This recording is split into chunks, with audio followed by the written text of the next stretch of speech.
Nom d'artiste, Cartoon. Cartoon est un touche-à-tout. Musique, vidéo, la rue fut son école. Il est né à Kibera, le plus grand bidonville d'Afrique.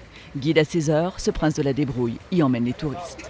We're going to take you on a journey of like seeing the other side of Kibera, not just like the dirt and what people talk about the flying toilets, but we're going to see the creativity side of it.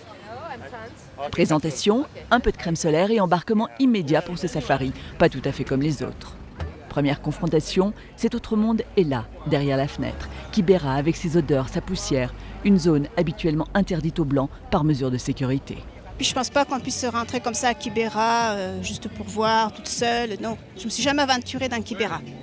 1 million de personnes s'entassent le long de la voie ferrée, dans les interstices de la ville, à l'abri des regards. 42 tribus, sur un peu plus de 2 km², un cocktail explosif. Sur la porte, un mot, acrobate. Un rêve auquel s'accroche cette jeune troupe qui s'entraîne ici chaque jour.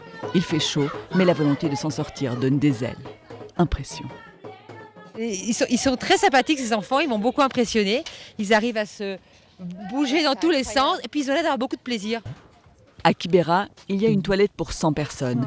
Les gens balancent leurs excréments dans des sacs plastiques directement dans la rue. Il faut faire attention où l'on met les pieds, sans oublier la tête. Des pierres qui se mangent, des sels minéraux à l'état brut, l'esprit d'aventure permet toutes les audaces. Je vais laisser mes dents, c'est dégueulasse.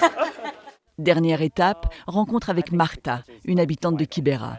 Martha a eu 8 enfants, elle les a élevés ici dans cette pièce unique. Au fil de l'échange, une complicité s'établit, la découverte est mutuelle.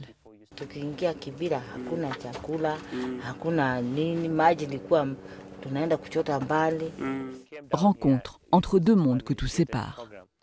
À chaque fois, c'est une prise de conscience et puis on se dit, bon, il y a beaucoup de choses à faire, mais par où commencer?